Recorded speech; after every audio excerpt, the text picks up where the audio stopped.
নমস্কার, দেখছেন কলকাতা টিভি। আপনাদের সঙ্গে আমি ঋষিকেশ। শুরু করছি সংবাদ সারাদিন। উত্তপ্ত টেকনিশিয়ান স্টুডিও চত্বর, গিল্ডে পদত্যাগের দাবি ঘিরে উত্তেজনা। মিটিং শুরু হওয়ার আগে উত্তেজনা ও বিশৃঙ্খলা। ঘটনাস্থলে পৌঁছে পরিস্থিতি নিয়ন্ত্রণে আনে পুলিশ। গিল্ডের অভ্যন্তরীণ বিভাজন নিয়ে বাড়ছে চর্চা।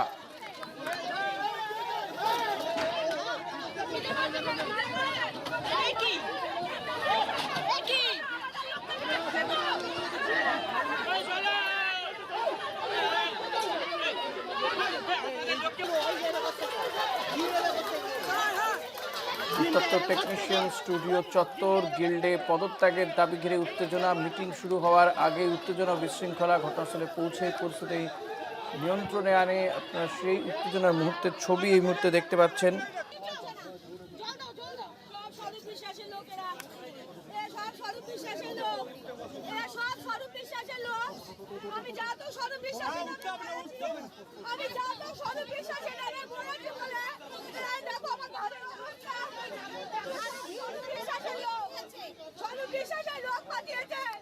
অভ্যন্তরীণ বিভাজন নিয়ে বাড়ছে চর্চা।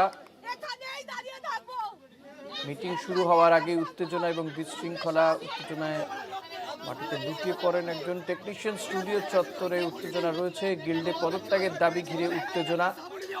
মিটিং শুরু হওয়ার আগেই উত্তেজনা বিশৃঙ্খলা ছড়ায়। পারমিতা আচার্য রয়েছে আমার সঙ্গে। পারমিতা, কি পরিস্থিতি এখন? কি নিয়ে এই পরিস্থিতির সৃষ্টি হয়?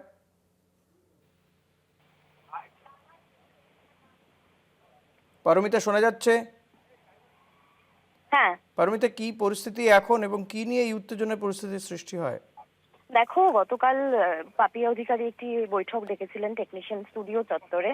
সেখানে তিনি বলেন যে টেকনিশিয়ানদের যে ম্যানেজার গিল্ড রয়েছে তার সভাপতি বাবাই হাসান, সভাপতি এবং সহসভাপতি, এই দুজনকে তাদের পদ ছাড়ার নির্দেশ দিয়েছিলেন সেই বৈঠকে পাপিয়া অধিকারী। এবং সেই নিয়েই বাবাই হাসান এবং টেকনিশিয়ানদের অধিকাংশ তারা আজ টেকনিশিয়ান স্টুডিওতে আরেকটি বৈঠকের ডাক দেন। কিন্তু টেকনিশিয়ান স্টুডিওয়ে এত টেকনিশিয়ানরা জমায়েত হয়, তাই টেকনিশিয়ান স্টুডিওয়ে বৈঠক হয় না। টেকনিশিয়ান স্টুডিও লাগোয়া একটি মাঠ রয়েছে, সেখানে বৈঠকে সামিল হতে বহু টেকনিশিয়ানরা জমায়েত হন। কিন্তু বৈঠক শুরুর আগেই কিছু মানুষ এসে ঢিল ছোড়ে, ডিম ছোড়ে এবং পাথর ছোড়াছুড়ি করে এবং তারা নিজেদেরকে টেকনিশিয়ান বলে দাবি করলেও টেকনিশিয়ানদের একাংশ, যারা 30 বছরেরও বেশি সময় ধরে টেকনিশিয়ানের স্টুডিওয়ে কাজ করছে, স্টুডিও পাড়ায় কাজ করছে, তারা দাবি করছে যে তারা কখনোই টেকনিশিয়ান নয়, তারা রাত 12টার পর হয়ে যাওয়া বিজেপি। তাই তারাই এই বিক্ষোভ করেছে এবং এই মুহূর্তে পরিস্থিতি নিয়ন্ত্রণে হলেও পুলিশ মোতায়েন রয়েছে। বিশাল সংখ্যক রিজেন্ট পার্ক থানার পুলিশ এসে পরিস্থিতি নিয়ন্ত্রণে আনে। ঘটনার কোন দিকে এগোচ্ছে তা বোঝা না গেলেও বাবাই এবং হাসান, যাদেরকে পদ ছাড়ার নির্দেশ দিয়েছিলেন পাপিয়া অধিকারী, তারা কিন্তু আসেনি আজকের এই বৈঠকে অধিকাংশ টেকনিশিয়ানরা এসছে, তারা আহতও হয়েছে। একজন টেকনিশিয়ানকে বাঙুর হাসপাতালে নিয়ে যাওয়া হয়েছে, তিনি গুরুতর চোট পেয়েছেন। যারা পাথর ছুঁড়েছে, ডিম ছুঁড়েছে, তাদের আঘাতে। তবে এই মুহূর্তে পরিস্থিতি নিয়ন্ত্রণে। টেকনিশিয়ানদের ভবিষ্যৎ কোন দিকে, তারা কাজ করতে পারবে কিনা তা কিন্তু এখনো অনিশ্চিত। ঋষি, যে বৈঠক হওয়ার কথা ছিল সেটা তাহলে তো হয়নি এখনো। দেখো, যে বৈঠক হওয়ার কথা ছিল, বৈঠকের আগেই যেহেতু বহিরাগতরা তারা এইভাবে পাথর ছোড়ে, ঢিল ছোড়ে, ডিম ছোড়ে, তাই বৈঠক ভেস্তে যায়। পুলিশ এসে পরিস্থিতি নিয়ন্ত্রণে আনে এবং বৈঠক না করেই বাড়ি ফিরে যান। এবং টেকনিশিয়ানদের একাংশের দাবি যে যারা এই পাথর ছোড়াছুড়ি করেছে তারা রাত 12টার পর হয়ে যাওয়া বিজেপি, তারা কখনোই টেকনিশিয়ান নয়। কারণ তাদের এই এতগুলো বছর ধরে তাদের কাজ করতে দেখা যায়নি, তারা বিজেপি বলেই দাগাচ্ছে টেকনিশিয়ানদের একাংশ।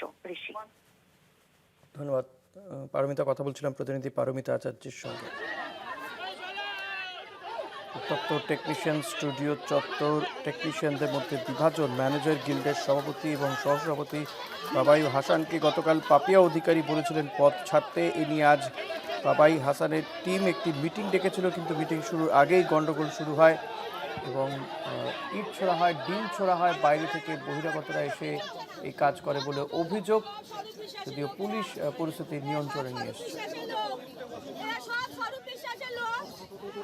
আমাদের প্রশ্ন, এখানে চলচ্চিত্র শিল্পের 15 বছর ধরে টালিগঞ্জ বিধানসভা যিনি বিধায়ক ছিলেন, যিনি মেসি কাণ্ডের সব থেকে বড়, আপনারা জানেন বিধানসভায় তার ভাইকে স্বরূপ বিশ্বাসকে দিয়ে একটা স্টুডিও না টালিগঞ্জের চলচ্চিত্র শিল্পকে দখল করে নিয়েছে। এরা কি দখলদার? এর দখলদার মুক্ত করার জন্যই আমরা এই সমাজের সাধারণ সংস্কৃতি প্রেমী মানুষ আমরা চাই টালিগঞ্জ চলচ্চিত্র শিল্পে সবাই কাজ করবে, কিন্তু অবৈধভাবে যারা অন্যায় করছে দিনের পর দিন 15 বছর ধরে তাদেরকে একটু বাইরে থাকতে হবে। যাদের হাতে কাজ নেই, যাদের কাজ ছিনিয়ে নিয়েছে এরা 15 বছর ধরে, প্রত্যেকটা মানুষের পেটে ভাত হাতে কাজ, এটা পশ্চিমবঙ্গের মাননীয় মুখ্যমন্ত্রী শ্রদ্ধেয় শুভেন্দু অধিকারীর ভাবনা।